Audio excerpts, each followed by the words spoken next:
नमस्ते दोस्तों। मेरा नाम अश्विन है और मैं एक शराबी हूँ। हाय अश्विन और भाई। हाय। हाय हाय। अश्विन भाई। अल्कोहलिक्स एनोनिमस के आप सभी परिवारजन है, भाई लोग हैं, उनका मिलने वाला साथ है। और परमात्मा की बड़ी कृपा है कि आज उसने शराब के उस जानलेवा जहरीले घूट से एक दिन के आधार पर मुझे दूर रखा है। और ये मेरी रोजमर्रा की जिंदगी अभी तो बड़े सुकून, शांति और पूरी आजादी के साथ एक संयमित और सद्विवेक के साथ जीने में वही परमात्मा मेरी भरसक सहायता करता है। सदोदित उसका एहसास हर पल मुझे होता है। बहुत गहन और समझने के लिए बहुत डीप ये स्पॉन्सरशिप, ये मार्गदर्शक, ये बाहरी दुनिया में जिस प्रकार से स्पॉन्सरशिप एक इवेंट को पूरा करने के लिए, जैसा कोई बड़ा इवेंट है और वो बड़ा इवेंट लेने के लिए सब तैयारी तो है, मगर व्यवस्था करने के लिए जैसा चाहिए वैसा पैसा पानी ये वो बाकी चीजें नहीं है। उसके लिए बड़ी बड़ी कंपनियां फिर स्पॉन्सरशिप करते हैं। हमने बहुत सारे ऐसी ये देखा है। उस संदर्भ में का ये स्पॉन्सरशिप नहीं है। ये स्पॉन्सरशिप एक अटूट, एक बहुत गहन और बहुत भरोसे का, टोटल ट्रस्ट का एक विश्वास का दायरा है। अल्कोहलिक्स एनोनिमस में आने के बाद में ये सर्वसाधारणता ये है कि मेरे समान व्यक्ति शराब की समस्या को लेकर आया हुआ, और शराब की समस्या को लेकर आने के बाद में अल्कोहलिक्स एनोनिमस में आते रहने का कारण यह है कि मुझे यहाँ पर ये आशा मिलती है कि यहाँ पर एक उपाय है। ये लोग ठीक हुए हैं जो मेरे ही समान, जिनके जिंदगी में घटा है, जैसा मैं उनका शेयरिंग सुन के कहता हूँ, हाँ ये मेरे साथ में भी हुआ। मैं भी पागल के समान कहीं पे भी गिर जाता था, जेल में गया। कई बार न पीने का विचार करने के बावजूद भी मैं क्यों जाके पिया मेरे को समझ में नहीं आया।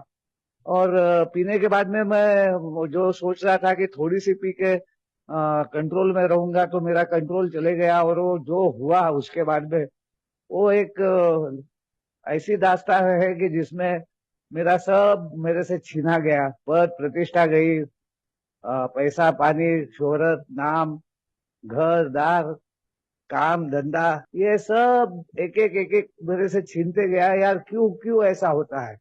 तो उस क्यों का आंसर तो मिल जाता है, लेकिन जो आशा मिलती है उसके लिए there is a way out बोला गया है, या देर इज अ सोल्यूशन। इसको एक समाधान है। और इसको एक समाधान है में एक बहुत महत्वपूर्ण पैराग्राफ है, जो पैराग्राफ शायद हमारे भाई लोग बिग बुक तो रखते हैं, मगर वो पैराग्राफ को अपनाते नहीं है या उसको अपना नहीं बनाते, क्योंकि वो बिग बुक रीडिंग करते हैं, अपने आप को उसमें देखते नहीं। यही गलती मैं भी 20 साल तक करते रहा। 20 साल तक मैं खुलकर अपने पूरे वास्तविकता को किसी के साथ में प्रकट नहीं कर पाया। अंदर ही अंदर मैं कूदते रहा, दबते रहा, और ये प्रक्रिया हुई ही नहीं। आज नागपुर में वीरेंद्र भाई ने कहा कि मुक्ति समूह का फॉर्मेशन हुआ। वहां से मेरी खुद की एक सोब्राइटी और ये दूसरों के साथ में, शराबियों के साथ में काम करना, जो ब्राइट स्पॉट बोला जाता है, we meet frequently and there exist, उसमें एक जबरदस्त अपनापन और एक लगाव और एक प्यार और एक आस्था उसमें बहुत जबरदस्त रीत्या है। एक परिवार के भांति हम लोग एक दूसरे से मिलते हैं। मगर ये मिलना क्या मीटिंग पूरता ही सीमित है? नहीं दोस्तों, ये मिलना हम में इतना गहरा हो जाता है कि एक गहरा संबंध कहीं ना कहीं मेरे पूरे विश्वास को जीतने वाला। और ये वाक्य वो है कि मेरे संपूर्ण विश्वास को वो सब लोग जो जिनके पास में मेरे घर वालों ने, मैंने बहुत सारे प्रयत्न किए, पैसा पानी खर्च किया, वो वैद्यकीय शास्त्र रहे, धर्म के लोग रहे, जहां जहां आस्था थी, जहां जहां मार्ग दिखता था, जहां जहां एक आशा मिलती थी, वहां वहां पैसा पानी लुटाया गया मेरे लिए। लेकिन कोई भी बाहर का व्यक्ति मेरे संपूर्ण विश्वास को कभी जीत ही नहीं पाया। मैं खुलकर अपने बारे में और अपने अंदर के भीतर में चलने वाले द्वंद्व के बारे में, तूफान के बारे में, भावनिक उद्रेक के बारे में, मन में चलने वाले अनेक संभ्रम, अनेक बातें जो बार बार मेरे अंदर में एक सेल्फ टॉक चलता था, मैं अपने आप से ही झगड़ रहा था, वो मैं किसी को व्यक्त नहीं कर पाया। मैं मेरे हाथ से मेरे को जो लगता था कि बहुत सारा पाप हुए यार, मैंने कुछ ऐसे कांड कर दिए जहां पे मैंने मर जाना था, और मैं जीवित रहने के इसमें नहीं था, फिर भी घर वालों के कारण या कोई ना कोई व्यवस्था के कारण मैं जीवित हूँ। और मेरा ये पीने का एक दौर जो था आखिरी का, वो सेल्फ पनिशमेंट वाला था। मैं चाह कर भी दूर नहीं हो पा रहा था, तो मैं अपने आप को मार डालना चाहता था कि चलो यार, जाने तो, भूल जाओ इस गम को, इस दुनिया को। ये दुनिया अपने लिए रास नहीं आ रही। जहां एक वक्त में दुनिया के ऊपर रहना चाहता था, वहां अब दुनिया ऊपर हो गई थी, मैं नीचे चले गया था। और ये परिस्थिति में अल्कोहलिक्स एनोनिमस में मैं आया, तो उसी वक्त मेरे विश्वास को एक व्यक्ति था जिसने जीत लिया, मगर वो अंधविश्वास था। आगे जाके जो धोखा हुआ, उस धोखे के कारण मेरी सोब्राइटी चली गई। मैं ये बात इसलिए बोल रहा हूं कि मुझे पहचानना है, मुझे समय देना है, मुझे सामने वाले व्यक्ति को जान लेना है, उसके साथ में इंटरेक्ट करना है, और पहचान के फिर ऐसा गहरा एक विश्वास का संबंध जो बिग बुक में लिखा गया है कि हाँ, ये माँ बाप भाई बहन, उनका प्यार, उनकी आस्था, उनका विश्वास कुछ काम में नहीं आया, मगर एक पूर्वाश्रमी का बेवड़ा, जिसने इस सॉल्यूशन के द्वारा, इस सॉल्यूशन यानी कौन सा, solution given in the big book, उसका कोई दूसरा रास्ता है ही नहीं, एक ही रास्ता है। और वो एक रास्ता, मैं कहीं से भी आया होऊंगा, मेरे को जाना एक ही रास्ते पे पड़ता है, और वो है बिग बुक। और उसमें वो लिखा है कि जो आदमी इससे पूर्णतः अपनी जिंदगी के सच को जान गया है, और वो सच को उजागर करते वक्त कोई भी भिड़ंत नहीं रखता है, जो पारदर्शिता के साथ में अपने सच को रखता है, ऐसे एक व्यक्ति से मेरा एक विश्वास का संबंध तैयार हुए बगैर आगे कुछ होने की संभावना नहीं है। स्पॉन्सरशिप बिग बुक में मेंशन नहीं है, मगर एक चेन है, एक चेन ऑफ इवेंट है। हम ये सुनते हैं कि कार्ल जग ने रोनाल्ड एच को पास ऑन किया, यानी बताया। रोनाल्ड एच ने ईबीटी को पास ऑन किया, ईबीटी को बताया, यानी वो जानकारी दी जो जानकारी उसको मिलके वो ठीक हुआ था। ईबीटी ने वही जानकारी पास ऑन की बिल डब्ल्यू को, और बिल डब्ल्यू ने वही जानकारी पास ऑन की डॉक्टर बॉब को। और उसी प्रकार वो जानकारी किसी ने तो भी एक श्रृंखला के रूप में जो बसे थे, उन्होंने मेरे तक पहुंचाई थी। मैं अल्कोहलिक्स एनोनिमस तक नहीं पहुंचा था। ये अल्कोहलिक्स एनोनिमस के सदस्य जो जानते थे कि दूसरे शराबी के बिगर वो जीवित नहीं रह सकते, उनको दूसरे एक शराबी की आवश्यकता है, और वो उसके साथ में अगर एक संबंध, गहरा संबंध बनाते हैं, एक समूह तैयार होता है, और समूह के सद्विवेक बुद्धि में परमात्मा की आवाज आती है, और वहीं से हमारी खुद की रिकवरी आगे जाती है। ये जानकारी होने के कारण मेरे तक 17 फरवरी 1988 को अल्कोहलिक्स एनोनिमस का संदेश पहुंचा। मैं इस विश्वास की प्रक्रिया में न जाने के कारण, या दोबारा मैं वैसा संबंध प्रस्तापित न करने के कारण, मैंने 20 साल का वो तकलीफ झेली, जहां पर अल्कोहलिक्स एनोनिमस में आने के बाद में शराब की दूरी तो मिलती है, मगर वो चित्त शांति और सद्विवेक नहीं प्राप्त होता। एक चिड़चिड़ापन, एक असमाधान, एक अस्वस्थता, जिसको रेस्टलेस, इरिटेबल और डिसकंटेंटेड बोला जाता है, कि मैं सुख शांति से, आनंद से, समानंद के साथ, खुशी से, वो खुशी जो मुझे शराब दे रही थी उससे दुगनी चौगुनी खुशी, आनंद जीने का अगर मुझे नहीं आता, तो मैं शराब की तरफ जाने की संभावनाएं बहुत ज्यादा रहती है। और ये होने का कारण एकमात्र कारण है कि मैं इस सॉल्यूशन को, जो सॉल्यूशन कार्ल जग ने रोनाल्ड एच को बताया कि रोनाल्ड, तू गया रे, तू कोई काम का नहीं है। रोनाल्ड को लगा कि हो गए, नरक के दरवाजे बंद हो गए।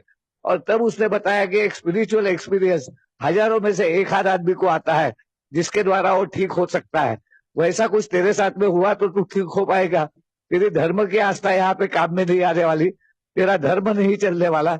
ये एक आंतरिक मामला है, जहां पर पहले की भावनिक सोच, पहले के विचार, पहले के परिप्रेक्ष्य, पहले के दृष्टिकोण, पहले के मान्यताएं आज सडनली कास्ट असाइड, अरे वो अलग हो जाते हैं, और उसके जगह एक नया मैं तैयार होता है, एक नया नई पर्सनैलिटी तैयार होता है, नया व्यक्तिमत्व तैयार होता है, नई मान्यताओं के साथ में, नए परिप्रेक्ष्य के साथ में, नई दृष्टिकोण के साथ में।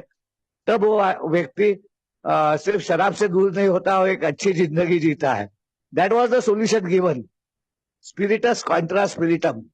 अगर स्पिरिट यानी शराब का कोई तोड़ है तो वो तोड़ है आत्मा, सोल। और शारीरिक और मानसिक बीमारी के बाद में या भावनिक बीमारी के बाद में या जो भी हम समझते हैं पारिवारिक बीमारी, अस्ताव्यस्तता, हमारे कैरेक्टर डिफेक्ट्स, इससे बढ़कर अगर कुछ है तो वो है सोल सिकनेस, मेरी आध्यात्मिक बीमारी, आत्मा की बीमारी, होल इज द सोल। अब ये जो बात है, ये एक जो व्यक्ति उसमें से गुजरा है वही मुझे इसके बारे में पूरी जानकारी दे सकता है, वरना कितनी भी जानकारी मेरे पास में आए वो जानकारी अधूरी रहेगी या मैं उसके ऊपर पूर्णतः ऑनेस्टी, विलिंगनेस और ओपन माइंड के साथ में काम नहीं कर सकूंगा।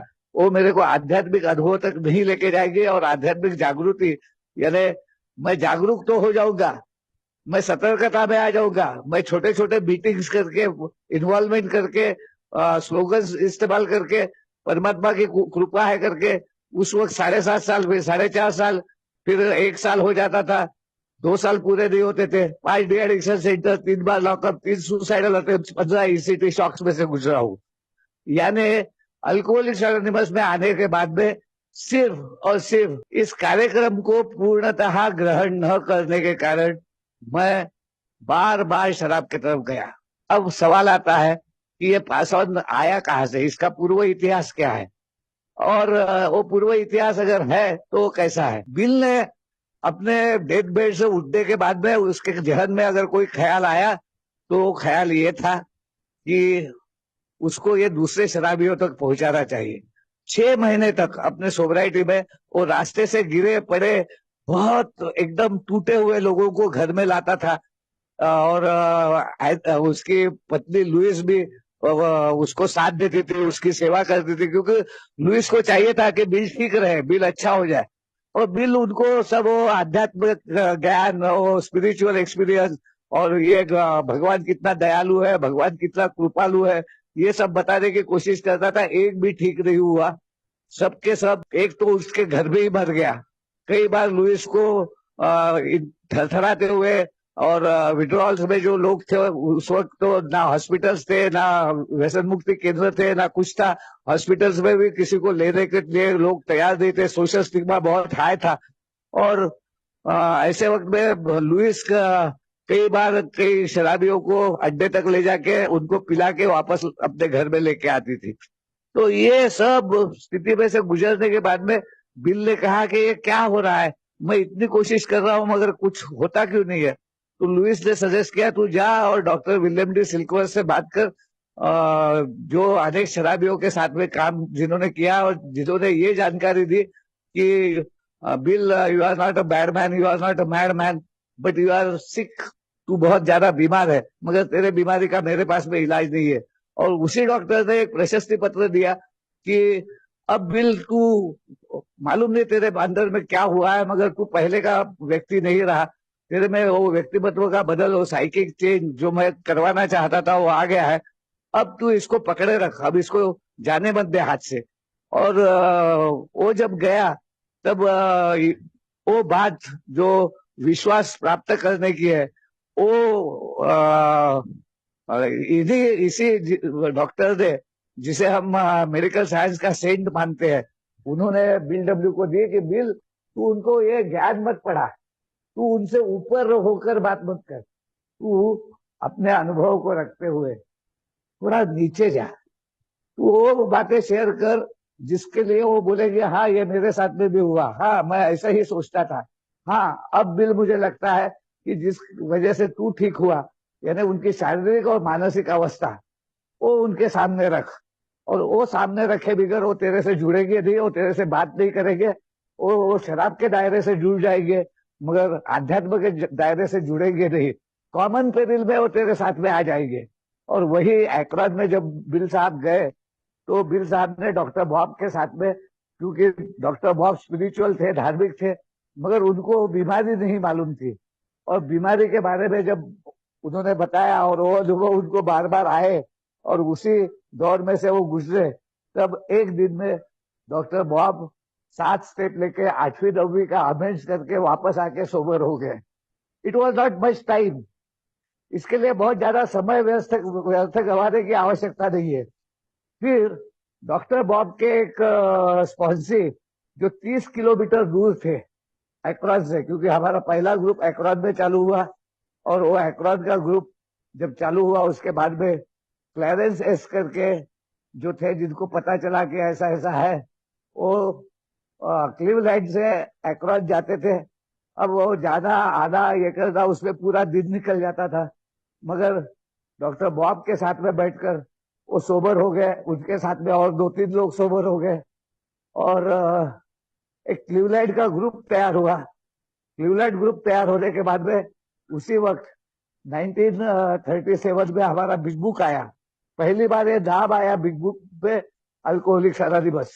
तब तक एक नेमलेस बंच ऑफ अल्कोहलिक करके जाने जाते थे।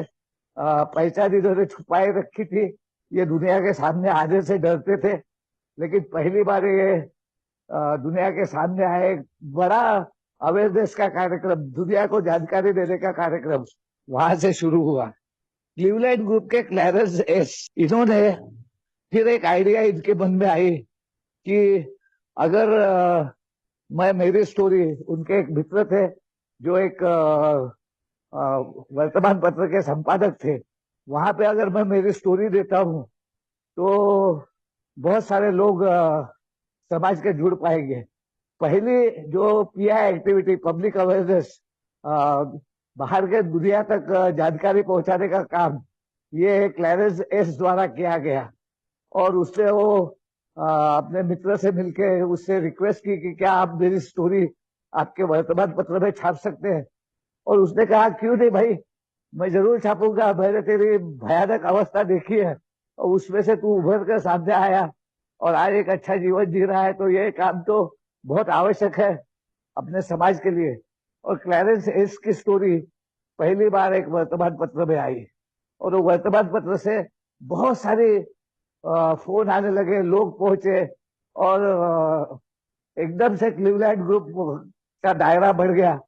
अब क्लैरेंस एस की जवाबदारी बढ़ गई, और क्लैरेंस एस ने जो बिग बुक आया था उसको लेकर इन सबके साथ में बैठकर एक एक शब्द पढ़ते हुए ये 12 स्टेप्स में से उनको लेके गया।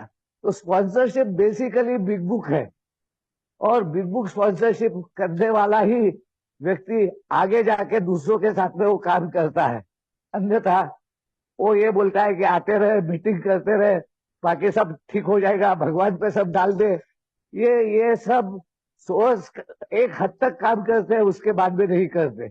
यानी बीमारी मालूम होना और बीमारी की भयानकता समझ में आने के बावजूद भी अगर मैं प्रॉपर वे में, जैसा एक गुलाब जामुन बनाना है तो उसकी सामग्री, साधन और प्रक्रिया, उसके ऊपर बार बार काम करने से गुलाब जामुन बनना ही है, वैसा ही सन, साधन और सामग्री और उसकी कार्य पद्धति, क्रिया पद्धति, इसके ऊपर प्रैक्टिस करने से एक सात्विक जीवन, एक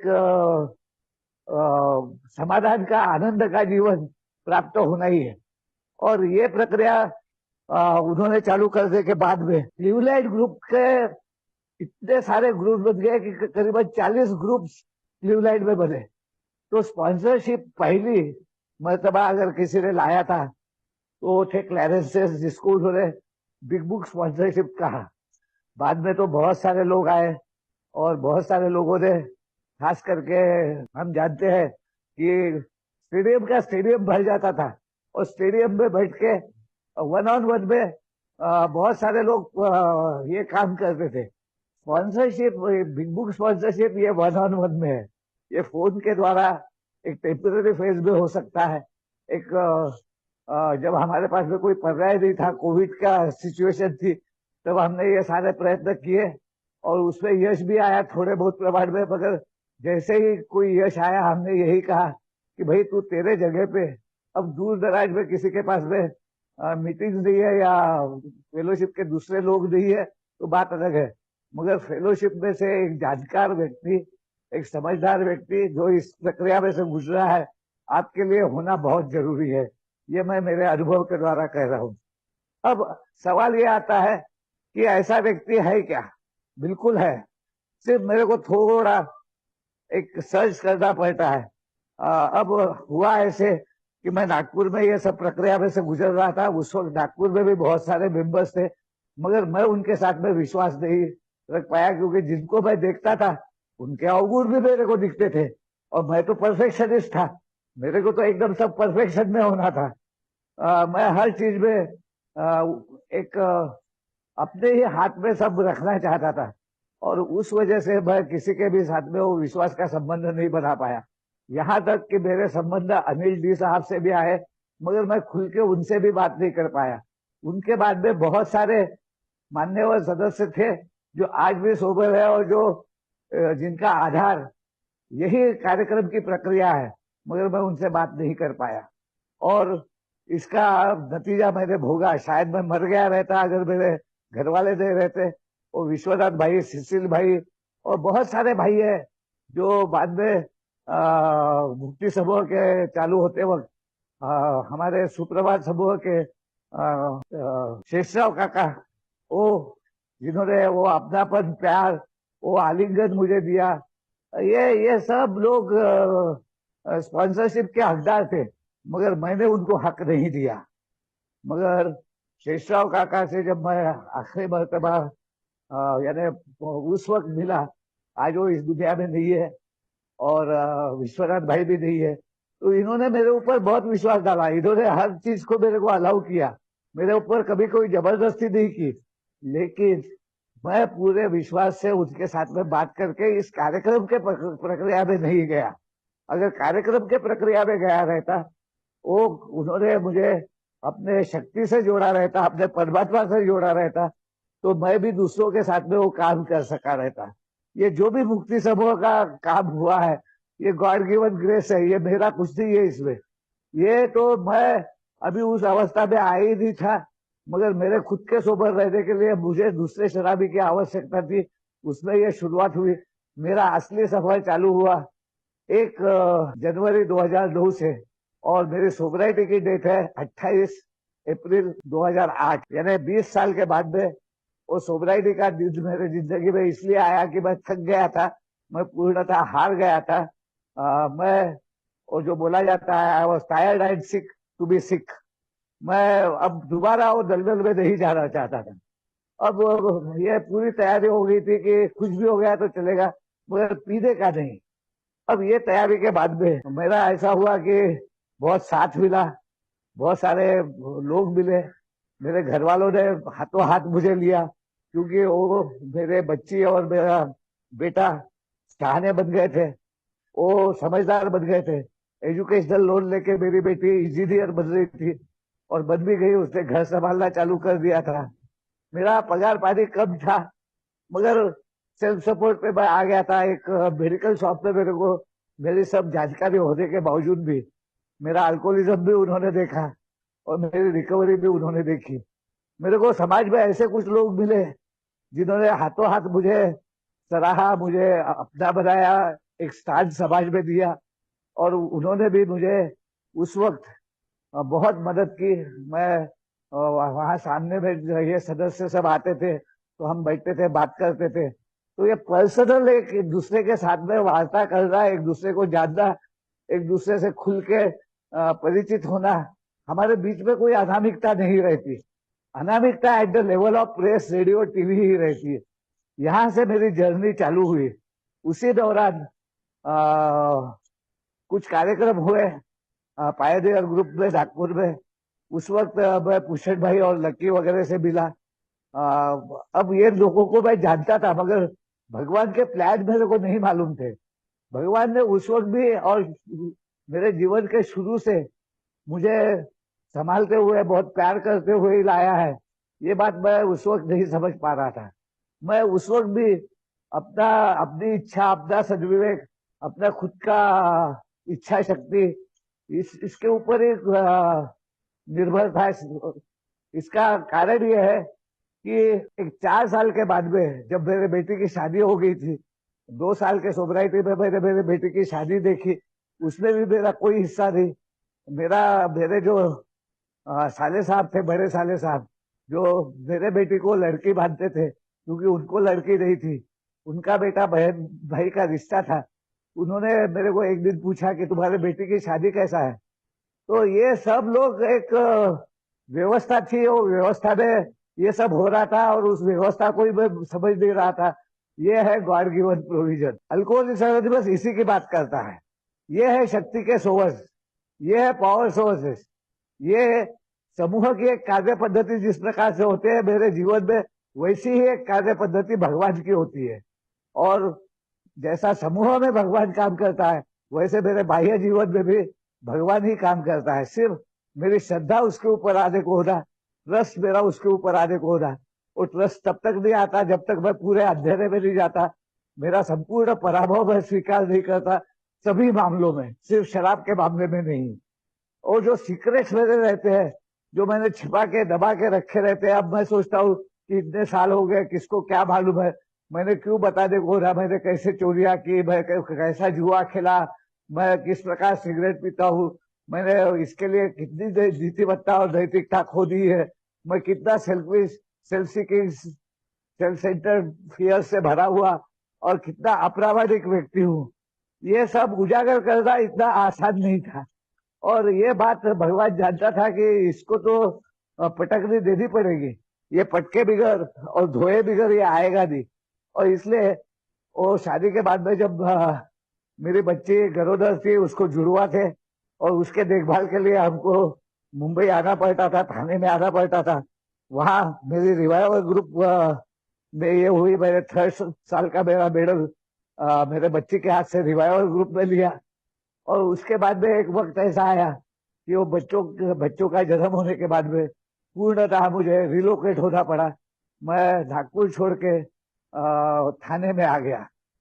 तब ये जो मेरे आज स्पॉन्सर है, इनके साथ में एक विश्वास का संबंध मेरा तैयार हुआ। कई घंटे सवेरे के वक्त मैं खास करके उनके साथ में वॉक पे जाता था, कई विषयों पे वो मेरे से चर्चा करते थे। और मैंने देखा यार, ये आदमी पूर्ण संज्ञान है इसके पास में सिर्फ अनुभव नहीं है, अनुभव से आई हुई अनुभूति है। अनुभूति के द्वारा ये पूर्ण जागरूकता के साथ में, संज्ञान के साथ में ज्ञान की बातें कर रहा है, ये तो विज्ञान की बातें कर रहा है। और तब मेरा परिचय उसी दौरान ऐसे इसमें हुआ कि मैं अपने काम धंधे के इसमें मानसिक रीता प्रताड़ित हुआ। मैंने डेलीगेट पोजीशन थी, उसको मैंने रिजाइन कर दिया, जबकि ये सब बातें मैंने उनसे शेयर ही नहीं की। यानी अभी भी कहीं पे तो भी वो विश्वास का दायरा पूर्णतः एस्टेब्लिश नहीं हुआ था। और उस इसमें मैं फिर से अपने सेकेंडरी एडिक्शन के तरफ गया। मेरी बेटी दुबई निकल गई थी, उसकी पावर ऑफ अटर्नी मेरे पास में थी, उसकी प्रॉपर्टी के जो किराया, जो डिपॉजिट आता था, वो सब हैंडल करना। मेरे पास कोरे चेक थे उनके बैंक के, मेरे पास बैंक के लॉकर्स थे, मेरे खुद के जमा पैसे, मेरे घरवाली के गहने, ये सब लॉकर के सब जिम्मेदारी मेरे ऊपर थी। और मेरा वो सेकेंडरी एडिक्शन जुए का चालू हुआ। जो चालू हुई धुलाई, जो धुलाई की, मैं यही सोचते रहा कि आज ना कल मैं कर दूंगा। वही अल्कोहलिज्म है, वही मानसिकता है, वही सोच है, वही मान्यताएं है, चेंज नहीं है। और उसके कारण मैं पूरा धोया गया। मैंने एक एक गहना निकाल के बेच मारा। और तब एक स्थिति ऐसी आई कि मैं कुछ नहीं कर सकता था, हतबल था, हार गया था। और मेरी बेटी फ्लाइट से आने वाली थी नेक्स्ट डे, और उसको एक शादी में नागपुर में, उसके घरगुती शादी में जाना था। और उस शादी में जाने के पहले मुझे मालूम था कि वो गहनों के लिए लॉकर खोलेंगी, लॉकर तो खाली पड़ा है। माफ करना दोस्तों, घर का एक एंट्री का लेना पड़ा मुझे, माफ करना मुझे। तो मैं साधना करूंगा, क्या करूंगा। अब मैं उसी अवस्था में आ गया जिसको टर्निंग पॉइंट बोला जाता है। अब एक विश्वास की जंप, एक विश्वास का, एक श्रद्धा का भाग था। अब कहीं पे तो भी मुझे या तो भाग के अपना मुंह काला करके कहीं पे तो भी निकल जाना था, या अपने आप को बाहर डालना था, या फिर एक श्रद्धा का, एक विश्वास का जो संबंध है, उनके तरफ मेरे को दौड़ लगा देती। ये भगवान की कृपा है, ये आप लोगों का प्यार है, आपकी सद्भावना है। बहुत सारे लोग जो जुड़े हुए थे, उनकी प्रार्थनाएं थी कि मैंने वो डिसीजन लिया। और मैं मेरे स्पॉन्सर से मिलने गया, उन्होंने मेरे को देखा, मैं थर थर कांप रहा था और पसीना पसीना था। वो बोले, अश्विन अश्विन गले लग, गले लग। मेरे को गले लगाया। बोले मेरे को कुछ मत बता, मुझे सब समझ गया, मुझे मालूम है, कुछ मत बोल, तू बैठ। और अब तू ये सुन, मैं किस दौर में से गुजरा। वो अपने सोब्राइटी के एक दौर की उन्होंने बात की जो 10 साल के बाद में उनके जीवन में आया था। मैं वो बात नहीं करूंगा, मगर उन्होंने ये कहा कि इसका मुझे बहुत पश्चाताप हुआ आश्रित। और ऐसी अवस्था में ज्यादा करके लोग पीने को ही जाते हैं, मगर ये आधा सच है। अगर मुझे पश्चाताप है तो परिमार्जन होता है। मुझे गिल्ट, शेम और आत्मग्लानि, आत्मकरुणा है, तो मैं बार बार वही चीज रिपीट करता हूँ। तुझे क्या है, तुझे जो किया है उसके लिए पश्चाताप है क्या? और पश्चाताप की भावना तब आती है जब मुझे ये एहसास होता है कि मैंने दूसरों का कितना नुकसान किया है। मैंने अपने बेटी का, जवाई का, अपने धातियों का, अपने बीवी का, अपने घरदार का, अपने कुल का, अपने मान सम्मान का मैंने कितना नुकसान किया है। ये बात का एहसास आने के बाद में पश्चाताप होता है। मैंने कहा मुझे पश्चाताप है। तो पश्चाताप है ना, बोले अब तेरा इरादा क्या है, अब तेरा मोटिव क्या है? अब तू अभी भी पश्चाताप के तहत मेरे से सिंपत्ति पाना चाहता है कि सही में परिभाषित करना चाहता है?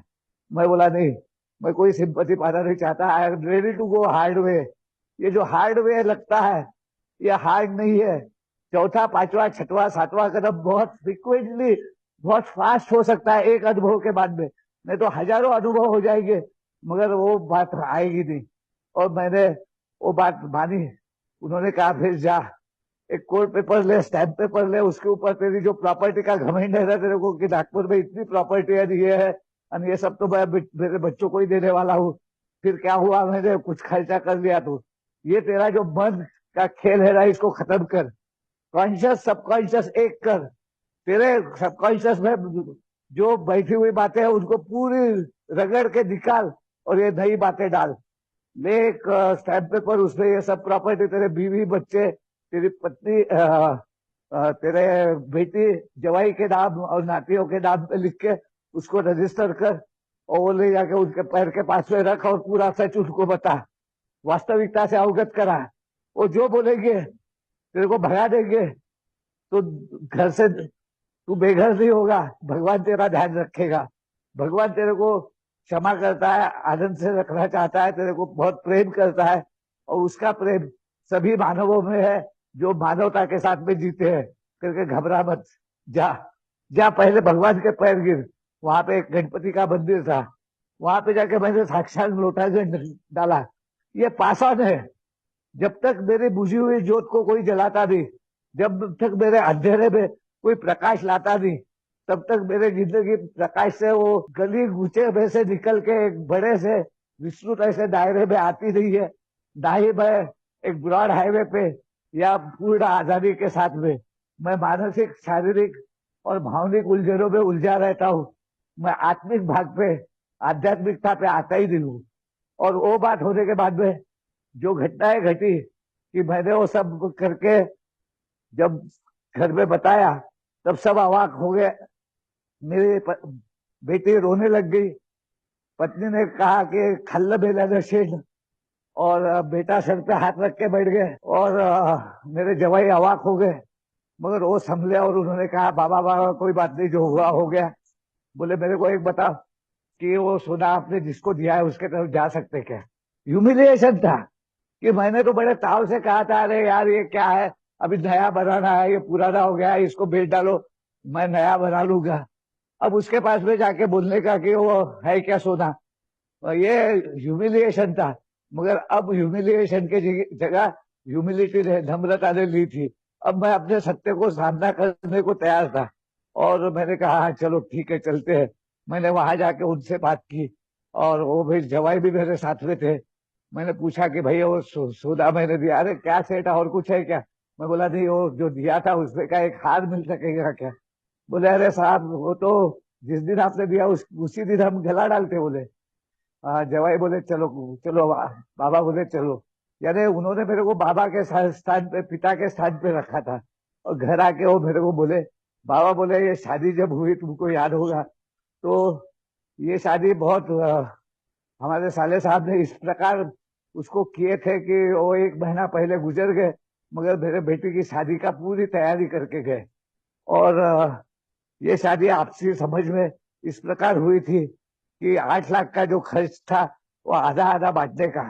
वो 8 लाख में 4 लाख उनको खर्चा कर देते, 4 लाख हमको खर्चा कर देते। वो भी मेरे साले साहब ने भाइयों से इधर उधर से सब करके इसके गहने उहने सब तैयारी करके वो निकल गए, वो गुजर गए थे। और बोले उस वक्त बोले ये 4 लाख मेरे पिताजी के पास में नहीं थे। वो रिजर्व बैंक की नौकरी करके रिटायरमेंट तक हमारे 3 अपने बेटों को शिक्षित और उनकी शादियां करने में उनका पूरी पूंजी खत्म हो गई थी।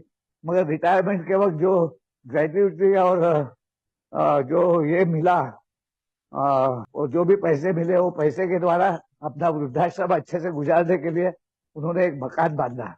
अब मुझे मालूम है बोले उनके पास में पैसे नहीं, तो मैं 5 लाख का एक चेक लेके गया अपने पिताजी को देने।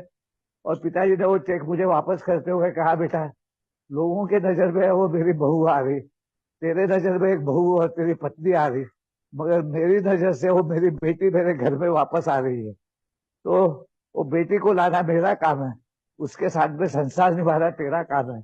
और बोले ये पैसे तू रख, मैं उसकी सब प्रबंध करता हूँ। उन्होंने वो जो मकान था वो मॉर्गेज करके बोले लोन लिया। उस लोन के द्वारा वो शादी हुई आपके बेटी के लिए, लोगों के हिसाब से उनके बहू के लिए, और अपने बेटी के लिए एक हार बनाया। अब हम शादी में जा रहे हैं, मेरे माँ पिताजी भी वहां पे होंगे, और वो अगर आपके बेटी को पूछेंगे कि बेटी तूने वो हार क्यों नहीं पहना, तो हम उनको क्या जवाब देंगे, ये हमको समझ में नहीं आ रहा।